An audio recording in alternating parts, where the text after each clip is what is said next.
Student of class 4। अब आप अपने हिंदी लैंग्वेज का लेसन 1 पढ़ेंगे। ओके, लेसन 1 में बच्चों आपका भाषा और व्याकरण। ठीक है बच्चों, भाषा क्या, जैसे कि हम कोई बोली बोलते हैं। ठीक है, जैसे कोई इंग्लिश में बोलता है, कोई तमिल भाषा बोलता है, कोई हिंदी बोलता है। ठीक है, तो भाषा जो है अभिव्यक्ति का ऐसा माध्यम है, यानी कि बात करने का एक ऐसा तरीका है जिसके द्वारा हम अपने मन के विचारों और भावों को दूसरों के सामने प्रकट करते हैं और दूसरों के विचारों और भावों को खुद भी हम समझते हैं।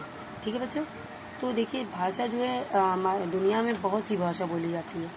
जैसे जापान में जापानी, अमेरिका में अंग्रेजी और फ्रांस में फ्रेंच, चीन में चीनी, है ना। इसी तरह हमारे देश में हिंदी भाषा बोली जाती है। ठीक है बच्चों, अब देखिए हम बताएंगे आपको भाषा के कितने रूप होते हैं।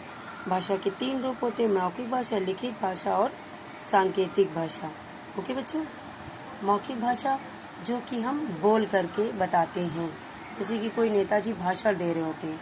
ठीक है, जो चीज़ बोल कर बताई जाती है उसे हम मौखिक भाषा कहते हैं। लिखित भाषा जो चीज़ हम लिख करके बताते हैं। ठीक है, जैसे कोई पत्र लिख करके हम कोई चीज़ किसी को समझाते हैं, बोर्ड पे लिख करके टीचर पढ़ाते हैं, तो उसे हम लिखित भाषा कहते हैं। सांकेतिक भाषा क्या होती है बच्चों, जो संकेत द्वारा इस प्रकट करते हैं। जैसे कि ये ट्रैफिक पुलिस होता है, ये हाथ को घुमा करके इशारा देता है कि किस ओर जाना है। ठीक है बच्चों, अब देखिए बोली क्या है। बोली होती है भाषा के क्षेत्रीय रूप को बोली कहते हैं। अब देखिए लिपि क्या है। देखिए जब हम कुछ बोलते हैं तो जो मुख से ध्वनियाँ निकलती हैं, यानी जो आवाज़ निकलती है, उसे तो वर्ण कहते हैं। ठीक है, और इन ध्वनियों के कुछ मतलब संकेत होते हैं, कुछ चिन्हों द्वारा इसे लिखा जाता है, उसे हम लिपि कहते हैं। कहने का मतलब ये है कि भाषा को जिन चिन्हों अथवा संकेतों द्वारा लिखा जाता है उसे हम लिपि कहते हैं। ठीक है बस, जैसे अंग्रेजी भाषा को रोमन लिपि में लिखते हैं, पंजाबी को गुरुमुखी में और उर्दू को फारसी लिपि में लिखी जाती है। व्याकरण क्या है। व्याकरण वह शास्त्र है जिसके द्वारा हम किसी भाषा को शुद्ध रूप से पढ़ना, लिखना, बोलना समझते हैं।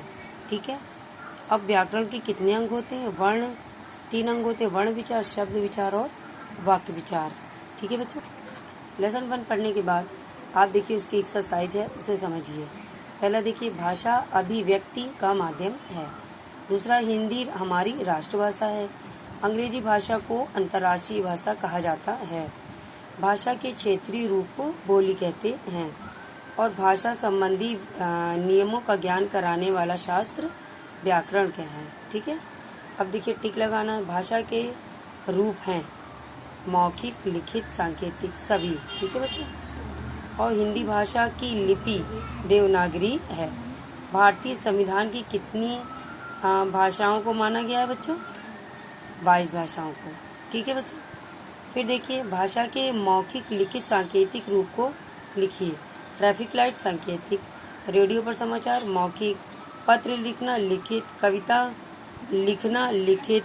ठीक है, पुस्तक पढ़ना मौखिक, फोन पर बातें करना मौखिक, गीत गाना मौखिक, बधिर लोगों की भाषा सांकेतिक। ओके बच्चों, ये आपको अच्छे से एक्सरसाइज और लेसन 1 को अच्छे से तैयार करना है।